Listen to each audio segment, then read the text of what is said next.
राधे राधे भक्तों, जय श्री कृष्ण। क्या आपने कभी सोचा है कि आखिर सब कुछ होने के बाद भी मन खाली खाली क्यों लगता है? पैसा है फिर भी चैन नहीं, लोग साथ हैं फिर भी अपनापन नहीं, सफलता मिल रही है फिर भी मन संतुष्ट नहीं। सच्चाई यह है कि आज का इंसान पूरी जिंदगी सुख की तलाश में दौड़ता रहता है, लेकिन जितना वह दुनिया के पीछे भागता है उतना ही सुख उससे दूर होता चला जाता है। क्योंकि जिस खुशी को हम धन, सम्मान, रिश्तों और इच्छाओं में खोज रहे हैं, वह वास्तव में हमारे अपने मन की शांति और ईश्वर से जुड़ाव में छिपी होती है। अगर आप भी जीवन में बार बार निराशा, बेचैनी, तनाव या खालीपन महसूस करते हैं, अगर आपको लगता है कि लाख कोशिशों के बाद भी मन को सच्चा सुख नहीं मिल रहा, तो आज की ये वीडियो आपके जीवन की सोच बदल सकती है। आज हम उस सनातन सत्य की बात करेंगे, जिसे समझ लेने के बाद इंसान परिस्थितियों का गुलाम नहीं रहता, बल्कि हर हाल में प्रसन्न रहना सीख जाता है। इसलिए इस वीडियो को अंत तक जरूर देखिए, क्योंकि हो सकता है कि आज सुनी गई एक बात आपके जीवन को नई दिशा दे दे। तो आइए जानते हैं वह परम सत्य, जो आपको बाहरी दुनिया की भागदौड़ से निकालकर सच्चे सुख और आत्मिक शांति की ओर ले जा सकता है। लेकिन उस सब कुछ पाने के बाद भी भीतर एक भयंकर खालीपन और लाचारी बनी रहती है।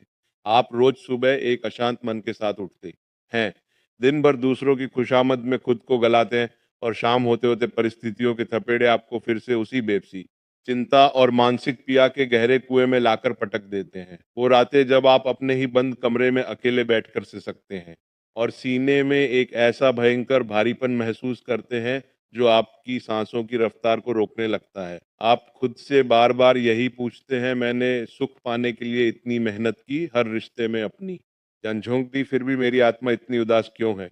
क्यों मुझे क्षण भर की भी सच्ची शांति नहीं मिलती? जब आपके सबसे सगे लोग आपकी खुशियों का गला घोंटने लगे और आपका सुख एक सपने की तरह बिखर जाए, घुटन इंसान को अंदर से पूरी तरह खोखला कर देती है। पर सच तो यह है, कभी भी एक करवट पर स्थिर नहीं रहता। यह निरंतर घूमता हुआ एक पहिया है, और जो आज दुखों के घने कोरे में भटक रहा है, उसका कल आनंद के सूर्य की तरह चमकना बिल्कुल निश्चित है। भगवान श्री कृष्ण भगवत गीता के दूसरे अध्याय में स्वयं कहते हैं कि आप पूर्यमान मान मचल प्रतिष्ठान समुद्र में प्रविशन्ति यद्वत् तद्वत् कामायम प्रविशन्ति, सर्वेशा शांति मपनोति नम काम कामी। अर्थात जिस प्रकार चारों ओर से नदियों के जल से भरे रहने पर भी समुद्र विचलित नहीं होता, उसी प्रकार जो मनुष्य इच्छाओं के आने पर भी भीतर से पूरी तरह स्थिर रहता है, वही परम सुख और शांति को प्राप्त करता है, ना कि इच्छाओं के पीछे भागने वाला। कड़वा सच तो यह है कि तुम आज इसलिए दुखी हो क्योंकि तुमने अपने सुख की चाबी दूसरों की राय और इस स्वार्थी संसार की जेब में रख दी है। विधाता तुम्हें इस गहरे मानसिक तनाव और अकेलेपन की आग से इसलिए गुजार रहा है, ताकि तुम्हारी आंखों पर से इस झूठे संसार का पर्दा पूरी तरह हट सके और तुम सुखी रहने के असली नियमों को समझ सको, जिसे तुम आज अपनी सबसे बड़ी बर्बादी समझकर रो रहे हो। वह असल में गोविंद की वह विशेष कृपा है जो तुम्हें एक शक्तिशाली, आत्मनिर्भर और शांत चरित्र बनाने के लिए आई है। इसका समाधान निराशा के सागर में डूबकर घुटने टेक देना, दुनिया में सुख की भीख मांगना बिल्कुल नहीं है, बल्कि इसका अचूक समाधान है अत्यधिक इच्छाओं का तुरंत त्याग करना, प्रचंड मानसिक मौन धारण करना, और जो कुछ भी आज तुम्हारे पास है उसी में संतोष मानकर कर्म करना। जब तुम पलटकर किसी से सुख की अपेक्षा करना या अपनी किस्मत का रोना पूरी तरह छोड़ देते हो और यह मान लेते हो कि मेरा आनंद सिर्फ और सीधे मेरे कर्मों और परमात्मा के न्याय पर टिका है, सारा मानसिक तनाव उसी क्षण कपूर की तरह उड़ जाता है।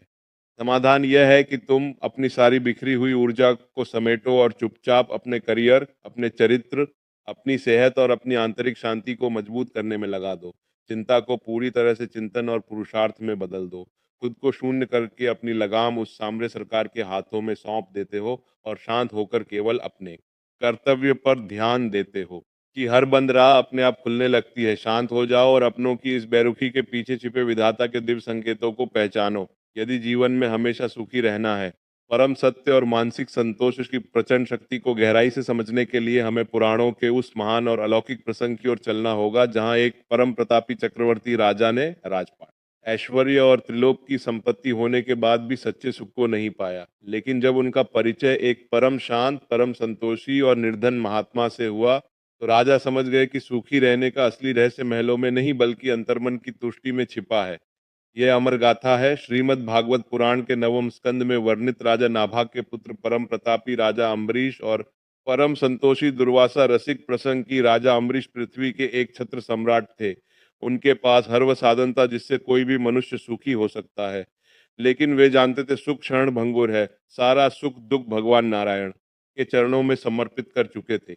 एक बार राजा अम्बरीश ने अपनी पत्नी के साथ पूरे 1 वर्ष तक चलने वाले द्वादशी व्रत का अनुष्ठान किया।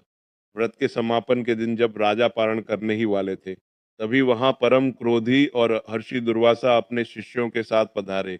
राजा ने उनका सादर स्वागत किया और भोजन का आग्रह किया। दुर्वासा ऋषि ने कहा कि वे यमुना नदी में स्नान करके आते हैं, तब तक राजा प्रतीक्षा करे। दुर्वासा ऋषि स्नान करने चले गए और वहां प्राणायाम में बैठ गए, जिससे उन्हें लौटने में काफी देर हो गई। इधर द्वादशी तिथि समाप्त होने में केवल कुछ ही घड़ियां बची थी। यदि राजा उस समय पारण न करते, पूरा महाव्रत भंग हो जाता, और यदि वे ऋषि के आने से पहले भोजन कर लेते तो यह अतिथि का भयंकर अपमान होता। अत्यंत विकट परिस्थिति थी। राजा का मन अशांत हो सकता था, लेकिन वे सुखी रहने के परम नियम को जानते थे कि हर परिस्थिति को ईश्वर की इच्छा मानकर शांत रहना चाहिए। उन्होंने ब्राह्मणों की सम्मति से केवल भगवान का चरणोदक चरणामृत ग्रहण कर लिया, ताकि व्रत भी न टूटे और भोजन का दोष भी न लगे। जब दुर्वासा ऋषि वापस लौटे, अपने योग बल से पता चल गया कि राजा ने उनके आने से पहले जल ग्रहण कर लिया है। दुर्वासा ऋषि घमंड और क्रोध से लाल हो गए। कहा, अरे अहंकारी राजा, तूने अपने राजपाट के घमंड में एक अतिथि का घोर अपमान किया है। मैं अभी तुझे नष्ट कर देता हूँ। उन्होंने अपने सिर से एक जटा उखाड़ी और उससे कृत्या नाम की एक भयंकर राक्षसी प्रकट की, जो राजा को मारने के लिए दौड़ी। पूरी सभा में हाहाकार मच गया, भागने लगे। लेकिन राजा अम्बरीश अपनी जगह पर पूरी तरह शांत और अडिग खड़े रहे। वे रत्ती भर भी नहीं घबराए, क्योंकि उनका सुख और उनका जीवन केवल परमात्मा के भरोसे था। क्षण भगवान का सुदर्शन चक्र प्रकट हुआ और उसने एक पल में उस राक्षसी को भस्म कर दिया। नहीं, सुदर्शन चक्र क्रोधित होकर दुर्वासा ऋषि की ओर मुड़ा। ऋषि अपनी जान बचाने के लिए तीनों लोकों में भागने लगे। जी के पास गए, शिव जी के पास गए और अंत में भगवान नारायण के पास गए। लेकिन सबने कहा कि भक्त का अपमान करने वाले को कोई नहीं बचा सकता। अंत में भगवान विष्णु ने कहा कि तुम्हें राजा अम्बरीश के पास ही जाकर क्षमा मांगनी होगी। दुर्वासा ऋषि पूरे 1 वर्ष तक दौड़ते रहे और अंत में रोते हुए राजा अम्बरीश के चरणों में गिर पड़े। राजा अम्बरीश ने तुरंत हाथ जोड़कर सुदर्शन चक्र से प्रार्थना की और ऋषि के प्राण बचाए। की कथा हमें सिखाती है, पास संतोष का धन है, और जो ईश्वर की शरण में शांत रहता है, उसे ब्रह्मांड का कोई भी क्रोध या दुख कभी छू नहीं सकता। सुखी रहने का सबसे बड़ा नियम यही है कि परिस्थितियों के सामने विचलित मत हो। रिश्तों की कड़वी सच्चाई भी यही है, आपकी उपलब्धता का गलत फायदा उठाते हैं। जब आप हर समय दूसरों को खुश करने की उम्मीद में खुद को दुखी करते हैं, महत्वहीन समझने लगते हैं। लेकिन जैसे ही आप शिकायतों से दूर होकर खामोश हो जाते हैं, उनके सामने सुख की भीख मांगना बंद कर देते हैं, अकेलेपन में अपनी कला और करियर को निखारने लगते हैं, में संतुष्ट हो जाते हैं, का अहंकार अपने आप टूटने लगता है। सफलता का रास्ता हमेशा उन्हीं अंधेरी रातों से होकर गुजरता है, जहां आप अकेले शांत मन से पसीना बहा रहे होते हैं। मानवीय अनुभव हमें बताते हैं कि जो इंसान अपनी पीड़ा को अपनी ताकत बना लेता है, कि कोई भी ताकत कभी हरा नहीं सकती। किस्मत का रोना वह रोते हैं जिन्हें अपनी आत्मा के भीतर छिपे उस परमात्मा के अंश का एहसास नहीं होता। तुम कमजोर नहीं हो, परमपिता की संतान हो, जिसने सूर्य और तारों को रचा है।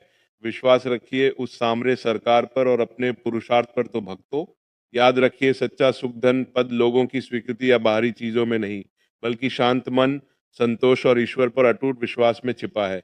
जिस दिन यह सत्य आपके हृदय में उतर जाएगा, उसी दिन से जीवन की सबसे बड़ी परेशानियां भी छोटी लगने लगेंगी। अगर आज की इस बात ने आपके मन को छुआ है, तो इस संदेश को केवल सुनकर मत जाइए, बल्कि इसे अपने जीवन में उतारने का संकल्प लीजिए।